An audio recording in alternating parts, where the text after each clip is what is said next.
We are back. It's finally hockey season. Yahoo just recently opened up their draft boards. I'm recording this video a little bit early. We're just in early August right now, but there's no better video to start the channel off with than going over the top 20 goalies and ranking them by tier. I'm super excited for this video. I will say I didn't include all the goalies right now in the league, just the top 20 in my personal rankings, and we can go through them. So there are going to be some honorable mentions. I'm sure we're going to have some comments below. Goalies are the most difficult position to predict. We see that each and every year. For me, I always go the zero goalie strategy. I'll be taking goalies in the 8th round and above. I will not be taking anyone in the first 7 rounds because goalies are just way too volatile. So let's jump into the rankings. I don't want to give you too much fluff here. I'm going to go over some of my favorite goaltenders going into the season and where I think each goalie ranks. So I'm going to get started. The first goalie off the board for me, it's no doubter, Igor Shesterkin. He should be going within the top 2 rounds. I think he's most valuable in keeper leagues just because if you can have a top tier goalie, you can keep it each and every year. Also in points leagues, I find that goalies are a lot less valuable just because you can stream saves whenever you want. Whereas in those category leagues, you need good goalies with goals against average. You need goalies with save percentage. So for me, Igor Shesterkin hits everything. He should be a no doubt starter this season, 65 games, and he should be the save percentage leader and the goals against average leader. Now, again, goalies are volatile, so things are going to change, but that is my prediction for Igor Shesterkin. He is a Vezina candidate in any single season, and the Rangers look good again. So second on my list here, now I want to go Jeremy Swayman, but I think S tier only deserves 2 goalies, and my other goalie is going to be Connor Hellebuyck. Now, we did see him struggle in that series against Colorado, but I think personally any goalie would struggle against Colorado. They're one of the most dynamic offenses in the entire league, and they were in playoffs last year. But for Hellebuyck, he's a workhorse. He'll be playing every single game, probably 60 to 68 games this season.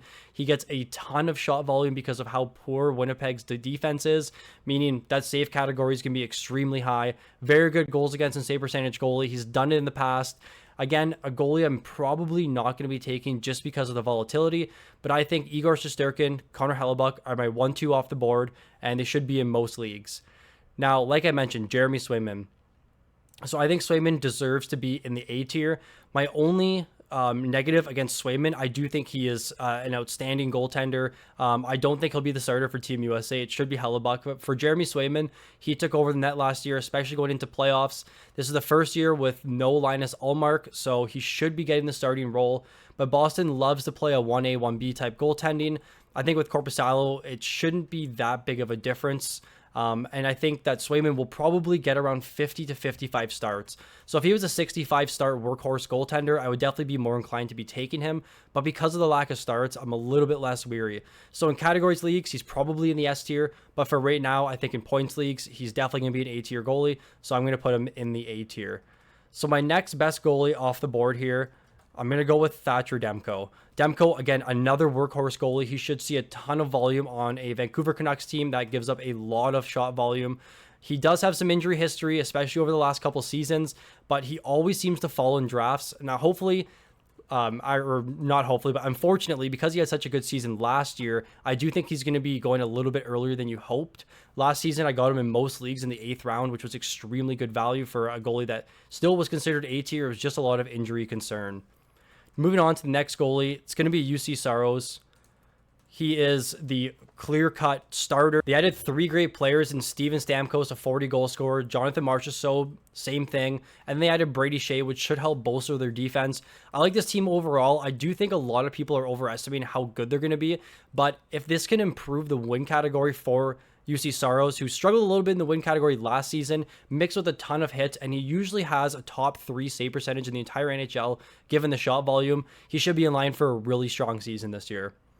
Moving on to the next goaltender, another A-tier goaltender for me, Jake Oettinger.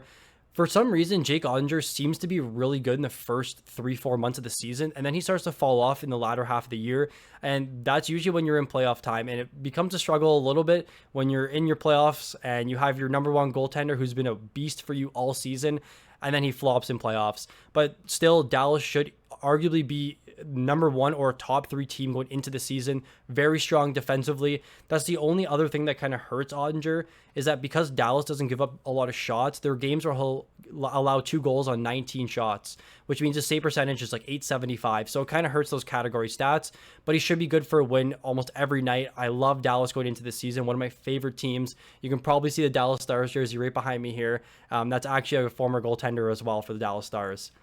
Moving on, I do think that Andrei Vasilevskiy still belongs in the A tier. I don't know what to expect from Tampa Bay this season. They lost Sergachev, who is a very, very strong defenseman. He wasn't there for most of last season, and Vasilevskiy still paid off pretty good value. There's really no one else to compete for the position, so he should be playing a ton this season. There is a little bit of concern with some of the injuries recently, but still, he should be a very good goals against average and save percentage goalie. So for me, I like Vasilevskiy. I'm hoping he's going to fall a little bit more in drafts this season to where you can get some really good value out of Vasilevskiy. Moving on, we're going to jump down to the B tier. Now, I think Stuart Skinner could be an A tier goalie. I just don't trust Edmonton's defense enough. So for me, right now, I'm seeing him at 50-1 odds right now for Vezina. I think it's very, very good odds. If you think that Edmonton can win 50 games this season, which is very, very possible. Similar to the Dallas Stars, I think the Oilers should be a top 1 to 5 team this season. McDavid and Leon are going to be really, really good. They made some awesome additions. I really like Victor Arvidsson going into the season. So all those little additions just help Stuart Skinner that much more. He doesn't really have any competition in the backup goalie range with Calvin Pickard there. I really like Stuart Skinner going into the season. I do think he's still B tier because there are games, and you've seen it if you owned him last year, where he would just blow up and give up 7 goals and then would go 3 shutouts in a row and give up 6 goals. So still like Stuart Skinner, but I do think he's still in the B tier for me. Up next, Ilya Sorokin. He struggled a little bit last season. I didn't own him in any of my leagues, but I do know there was a lot of managers in the Discord that were upset with how he was playing. Some people were even considering dropping him because Semyon Varmolov actually took the net over in the latter half of the season. I still think Sorokin's due for a really good year this year. I love the Islanders' defense and the style they play in hockey. It's really boring, but it's beneficial for goaltenders. So he should be a pretty good goalie this year. I expect him to be around top 3 to 8 in goals against average and maybe top 3 to 5 in save percentage. It's really contingent on how he plays this season. He's still a little bit of a risk, and that's why he's not going to be in the A tier for me. Moving on, we have Sergei Bobrovsky, who showed up big time in playoffs last year for the Stanley Cup champions, the Florida Panthers. A little bit of a risk too. There's still some age factor with him, but he seems to keep defying all the age things, just like Sidney Crosby. But with me, the Florida Panthers should be an absolute beast of a team this year. I love to draft goalies that are on good teams. I think with the recent playoff run, we're going to see him go a little bit earlier than he should in drafts. I would like to take him in round 8 to 12, which is kind of where he was going last year. Should be really good in the save department, should be good in the goals against and save percentage department. But he's similar to Skinner, where the Panthers sometimes give up some of their defense to play better offense, and that hurts the goaltending in the end. Moving on, I'm going to go with my boy, Jacob Markstrom. I do think he could belong in the A tier, but for now, I'm just going to keep him in the B tier because I don't know what to expect from this really young New Jersey Devils D-core right now. We know Dougie Hamilton should be healthy to start the season, but they still have a really young and inexperienced D-core. They added Brett Pesce this offseason, which should help. But with Markstrom here, he's kind of a boomer bust goaltender. I take him every year, and I take heat for it. But hopefully he falls a little bit later in drafts. If we were going off of value, he should be an A tier value goaltender. But for me, it's still B tier for me because I don't know what to expect from this New Jersey Devils team. On paper, they're extremely good and could easily win their division. But for now, he's still going to be a B tier goalie. I don't think the number 1 spot secured with Jake Allen still there as the backup. Moving on to the next goaltender, I'm going to put in Darcy Kemper. Kemper's, again, another little bit of a risk, but he's on the LA Kings, a team that I think is extremely good. They're very well-rounded. 2 great centers up the middle. Hopefully the breakout of Byfield kind of helps propel that offense a little bit more. Last season, we saw Talbot. He was a star for the first 2 months, arguably a league winner the first 2 months, and then fell off a little bit. Copley came in, took some of the games away from him, had a good little stretch, and then struggled again. They play in a pretty difficult division, but I still like Kemper's odds to have a pretty big bounce back season. He's someone that's going to fall a ton in drafts and will likely be an A-tier valued goaltender. I think you're going to be able to take him in around 13, 14 on an LA Kings team that should win around 40 games this season. They seem to be making the playoffs every year, so I like the odds there. And I like Darcy Kuemper going into this season. Now, Alexander Gorgiev is a complete mystery of a goaltender. I don't even know if he had over a 900 save percentage. Someone in the comments can definitely correct me on that. But hopefully, in front of this Colorado team that is extremely strong, I think they're going to be a little bit weaker this year. They most likely lost to Chushkin for the entire season.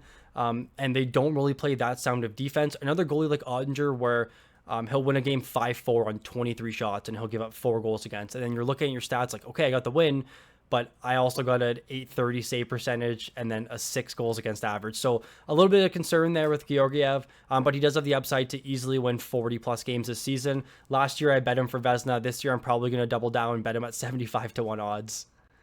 Moving into the C tier now, I'm going to start with Adin Hill. And the reason why Adin Hill's in the C tier is because Samsonov is also there right now. And I think it's going to be a 50-50 split. He's going to be a lot better in categories leagues, but in points leagues, he's going to struggle quite a bit just because of the volume. I think this is a perfect time. If you've watched some of my videos before, I talk about the drafting the one-team goalies. Taking Samsonov and Adin Hill is going to definitely benefit you in the long run. I think they're going to get some really solid games and really solid starts. So Joseph Woll is going to be close to a D tier goalie for me. But for now, I'm going to put him in the C tier because I do think this Leafs team is extremely good. And they should be a contender, definitely a cup contender this year, but we all know the Leafs in round 1. But doesn't matter, regular season, they should easily be a top 1 to 5 team in regular season. Not a Leafs fan. Don't say there's a bias there. But he should be the starting goalie with Stolarz as the backup. We projected them for about a 60-40 start share split. And the biggest thing for Woll is staying healthy. If he can play the entire season this year, he could be a league winner. It just depends on where he's being drafted right now. I know the Yahoo rankings just came out recently, and he's falling, or he's at around goaltender 6 or 7 at ADP 97. So I don't like the value there, and that does hurt why I like him going into this season. Last year we were able to take him like 250 to 300. He was even going undrafted. And he was extremely good when added. So hopefully he can be that 915 260 goals against average goalie with about a 60-70% win percentage. So I'm going to put, actually, you know what? I'm going to give some respect to Linus Ullmark here because he was really good in Boston. But the scariest thing is this Ottawa Senators team. They're not very good at all. And I don't know if they're going to be any better this year now that they lost Jacob Chikrin, who is a very strong defender. He's a really, really good defenseman to have around your goaltending. But for Linus Ullmark here, I think he's going to be a bust in drafts. I'm probably not going to be taking him this year. I can see him going a little bit earlier just because of his recent stats. But he lost a net last year to Jeremy Swayman, who we know is a world-class goaltender. But for me, I'm probably going to be off Ullmark. I'm not really liking what I'm seeing this season. The last goalie in the C tier for me is Filip Gustavsson, someone I always take every year, and Chris kind of gives me a little bit of slack for that, but I do think the Minnesota Wild eventually are going to be a really good team. Will it be this year? I'm not sure, but they do have the entire roster to be a playoff team this season. So I like what I'm seeing from Gustavsson this year. I think Wallstead will come up and try and contend him for that number 1 role, but Wallstead's unproven in the NHL right now, and Gustafsson's proven. So Gustafsson likely will be a good value pick in drafts, but I wouldn't be going out to get him. Now in the D tier, Jordan Binnington, someone I don't like at all. I think he's extremely volatile. I don't think this Blues team's competitive. Krug may not even be back this season, who is probably one of their only good defenders other than Colton Parayko. I think there's going to be a lot of regression going into this year. He was actually very good last season and was one of the best sell-high goaltenders. I'm sure most of you actually tried to trade him, not trade for him. And I'm going to be completely off Binnington this year. There's not really much I like unless he's falling to round 15 and on, because I do go that zero goaltender strategy. The last goalie for me here is Tristan Jarry, probably the most volatile goalie of anyone on this list, and that's likely why he ends up in this D tier here. But for Tristan Jarry, you just don't know what you're going to get. I don't know if this Pittsburgh Penguins team is going to be competitive this year.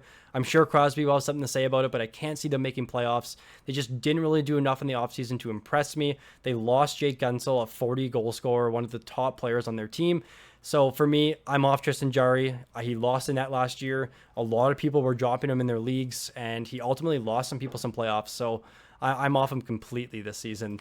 Well, if you've made it this far, you notice that I actually only had 19 goalies on there. I completely forgot to upload Ukko Liuken, 6Ks, but I'm going to cut this into the video now. So Ukko Liuken will be a D tier goalie for me, but you have to keep in mind that this is out of all the top 20 goalies. Now, with 6Ks, he's going to be very, very good value going into the season on a Sabres team that plays no defense, so he should get a lot of shot volume. I don't know if he will, in fact, be the starter as he was last season. I think Levi does have the opportunity to contend with him going into this year. But with Ukko Liuken, he's going to be a D-tier goalie for me now, but I do think he'll end up being a sleeper for me. But you also have to keep in mind that this is of the top 20 goalies in the entire league. So for Ukko Liuken, probably a B or A-tier value goaltender, but in terms of skill within the top 20 and in the league, he's likely going to be a D-tier goalie for me. So that concludes my goaltending tiering list. I'm sure a lot of you guys will have some different opinions on this. Goalies are extremely hard to predict, and you know that. So let me know in the comment section who I messed up, where you think other players can be. Jeremy Swayman arguably could be an S tier goaltender going into this year. You can say the same thing about a lot of those goalies in the A tier. So let me know what you think. Let me know if there's some goalies I missed, and ask my opinion on where I think they should be. This is my top 20 goalie ranking. I don't know if it's going to be fully in this order because things are going to start to adjust as we get some news into training camp, but this is my goalie list, the hardest position to predict. Thank you for watching the video, guys. Make sure you leave a like before you exit the video, and make sure you subscribe if you enjoyed it.